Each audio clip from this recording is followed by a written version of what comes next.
राधे राधे, जय माता की भक्तों। आप सभी का स्वागत करती हूँ स्पिरिचुअल ज्ञान साधना में और आप सभी से अनुरोध करती हूँ कि स्पिरिचुअल ज्ञान साधना को सब्सक्राइब कर लीजिए और बेल आइकन को प्रेस कर दीजिए ताकि आपको नई श्रीमन नारायण नारायण नारायण लक्ष्मी नारायण नारायण नारायण भजमन नारायण नारायण नारायण। जय माता की, राधे राधे। कैसे आप सभी लोग? हम आशा करते हैं सभी लोग बहुत अच्छे होंगे और आप सभी लोग कमेंट में जय माता की, राधे राधे, हर हर महादेव अवश्य ही लिखिएगा।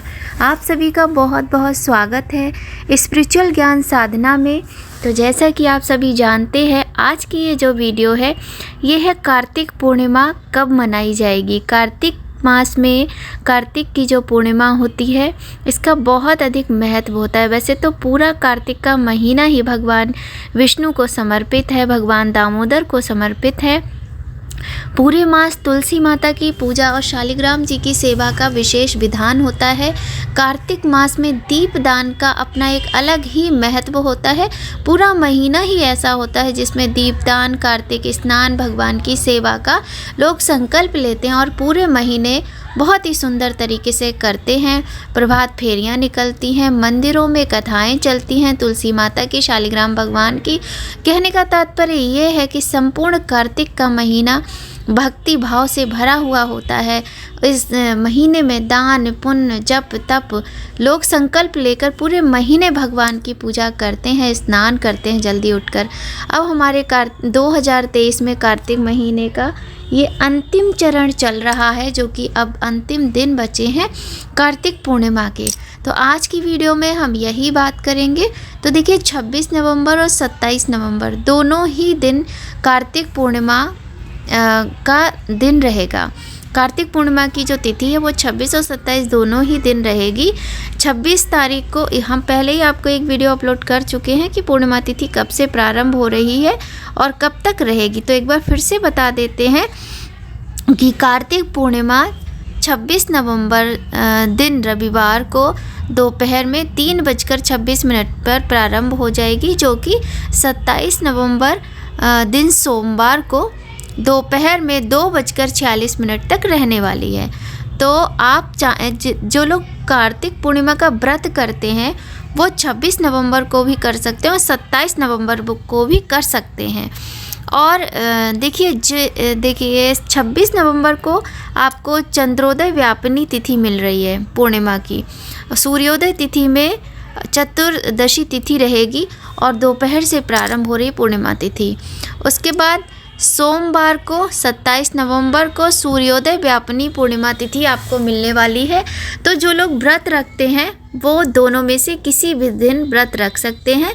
दोनों ही दिन पूर्णिमा है और आप किसी भी प्रकार का मन में भ्रम ना पालें।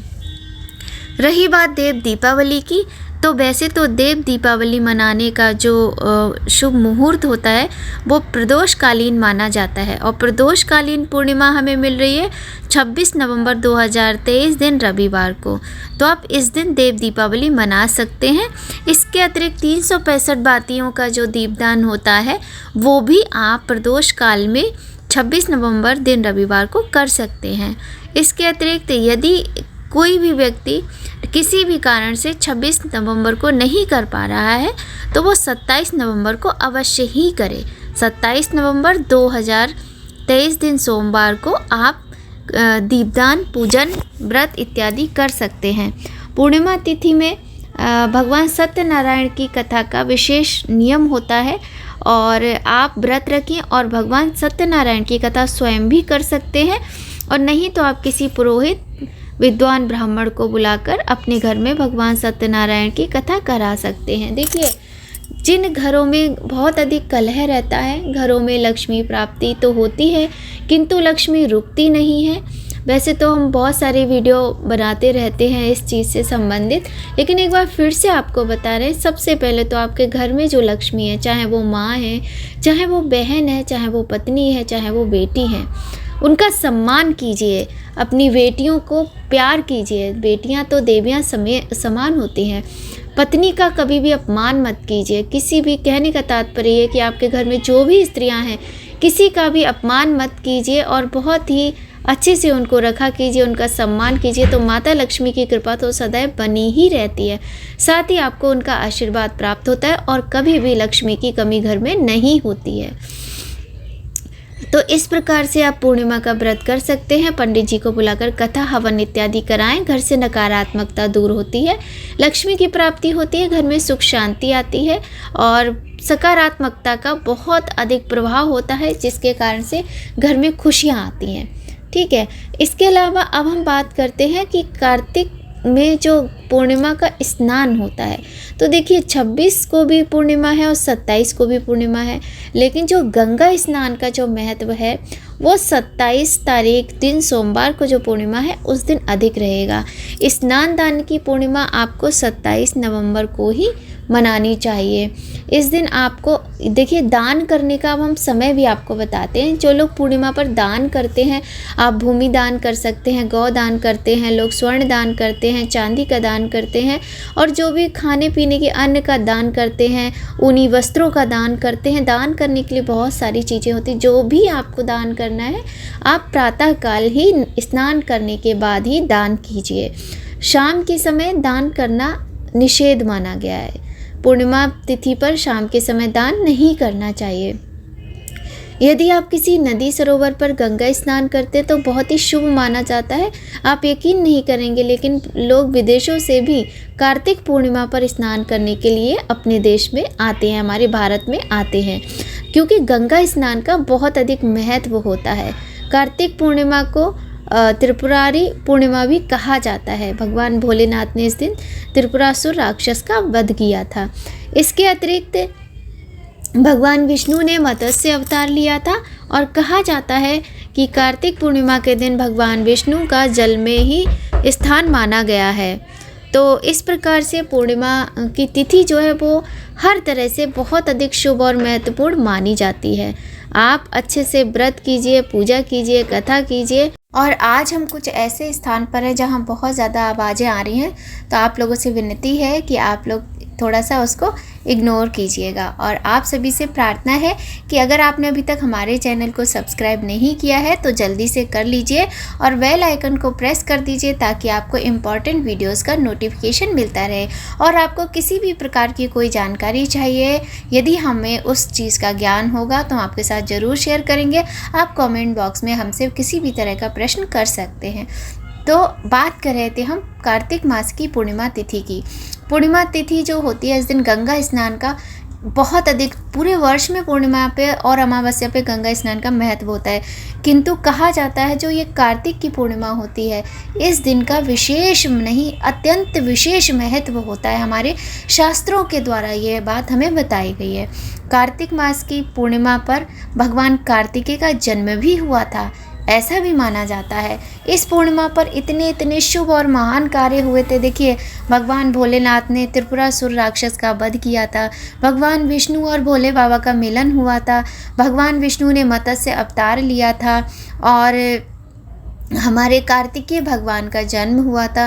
तो हर तरह से गंगा स्नान का कार्तिक मास में पूर्णिमा का बहुत अधिक महत्व माना गया है। वर्ष में एक बार कार्तिक मास की पूर्णिमा का व्रत अवश्य ही रखिए और इस दिन भगवान सत्यनारायण की कथा अवश्य कीजिएगा। बहुत ही सुंदर तरीके से कथा का श्रवण कीजिए और प्रसाद भगवान को चढ़ाइए। इस दिन देखिए, जो पूर्णिमा की तिथि होती है, इस दिन स्थिर लक्ष्मी की प्राप्ति के लिए भी बहुत अधिक पूजा करने का महत्व माना गया है। और इस बार जो पूर्णिमा की तिथि है, सोमवार की जो पूर्णिमा है, उस दिन आपको शिव योग, सर्वार्थ सिद्धि योग, बहुत सारे शुभ योग मिल रहे हैं। और इस प्रकार से आपका जो ये व्रत है, आपका जो ये तप है, बहुत अधिक फलदायी सिद्ध होने वाला है। आप इस दिन अन्न दान कीजिए और कुछ ना कुछ दान कीजिए, लेकिन जो भी दान कीजिए प्रसन्नता के साथ कीजिए। आपको किसी भी प्रकार का मन में मलाल नहीं होना चाहिए कि हमने ये किया। आपको खुशी होनी चाहिए और दान करने के बाद भूल जाइए, क्योंकि दान की गई चीज़ें सदैव ही गुप्त रखनी चाहिए, कभी भी उनकी चर्चा नहीं करनी चाहिए। अब हम बात करते हैं कि जिन लोगों ने तुलसी माता का विवाह या फिर तुलसी माता के विवाह की वर्षगांठ को देवउठनी एकादशी के दिन नहीं कर पाया है, वो लोग बहुत ही सुंदर तरीके से सोमवार 27 नवंबर 2023 के दिन कर सकते हैं। सोमवार का दिन है, देखिए आप चाहें तो रविवार को भी कर सकते हैं, किंतु रविवार को तुलसी माता को स्पर्श नहीं करना चाहिए। इस कारण से आप लोग सोमवार 27 नवंबर 2023 को तुलसी माता का विवाह, तुलसी माता की वर्षगांठ आप बना सकते हैं, और सुबह के समय ही कीजिएगा, अत्यंत उत्तम रहेगा।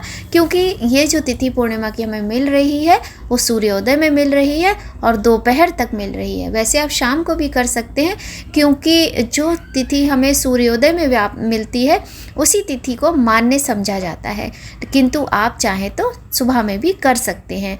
तुलसी माता की पूजा की विधि क्या है और तुलसी माता की इससे संबंधित बहुत सारी वीडियो हम पहले ही अपलोड कर चुके हैं, और बहुत अच्छे तरीके से आपको ये समय मिल रहा है, बहुत ही सुंदर दिन मिल रहा है। आप इस दिन तुलसी माता का विवाह अवश्य ही कीजिएगा। प्रसाद बनाइएगा, हलवा पूड़ी बनाइएगा, 16 श्रृंगार अर्पित कीजिएगा। एक बहुत ही सुंदर उपाय हम आपको बताएंगे, और वीडियो पूरा देखना चाहिए, कभी भी वीडियो अधूरा नहीं देखना चाहिए, क्योंकि ज्ञान तो हमें तभी मिलेगा, पूरी बात तो हमें तभी समझ आएगी जब हम उसको पूरा सुनेंगे, पूरा देखेंगे, पूरा समझेंगे, है ना। तो देखिए, पूर्णिमा के दिन हमें माता को, पूर्णिमा के दिन हमें भगवान को, माता रानी को 16 श्रृंगार की सामग्री अर्पित करनी चाहिए।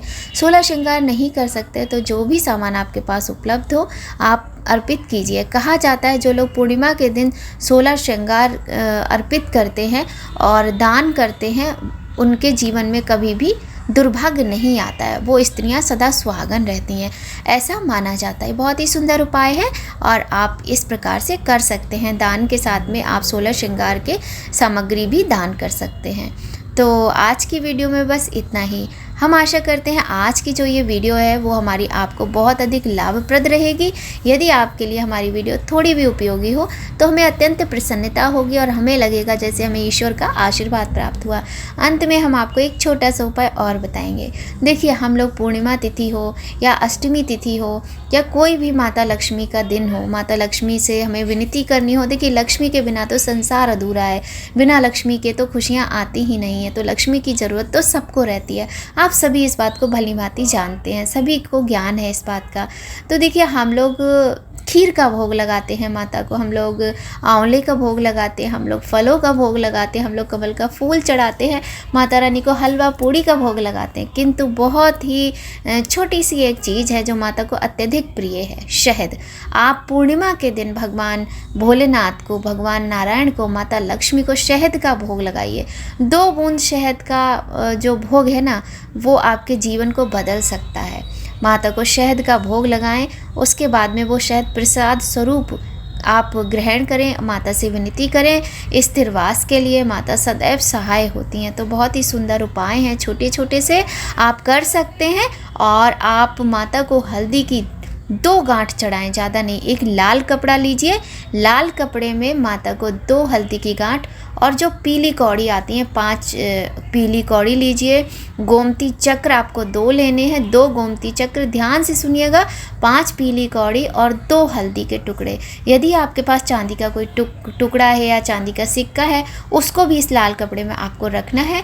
और माता लक्ष्मी के आगे जब आप शहद का भोग लगाएंगे तो आपको ये सारी सामग्री रख के इस पर सिंदूर लगाना है, गंगा जल छिड़कना है, और आपको सिंदूर अर्पण करके पुष्प अर्पित करने, आपको इत्र अर्पित करना है, और धूप दीप दिखाकर माता का आपको एक माला का जाप कीजिएगा। जो भी आपको मंत्र आता हो माता लक्ष्मी का, आप एक माला का जाप कीजिए। कनक धारा स्तोत्र पढ़ लीजिए, श्री सूक्तम पढ़ लीजिए। उसके बाद में ये जो कपड़े में सारी चीज़ें बांध कर, आपकी जो भी तिजोरी हो, पर्स हो या लॉकर हो, जहाँ भी आप अपना धन रखते हो, और या फिर हमारी जो माताएं बहनें हैं वो अपने गहने रखती हो, वहाँ पर आपको रखना है। इस प्रकार से आप उपाय करके देखिए, आपको लाभ अवश्य ही मिलेगा। तो बस आज की वीडियो का हम यहीं पर एंड करते हैं। वीडियो पसंद आए लाइक कीजिएगा और मिलते हैं आपसे एक नई जानकारी के साथ नई वीडियो में। जय माता की, राधे राधे। आप सभी को कार्तिक पूर्णिमा की हार्दिक शुभकामनाएं।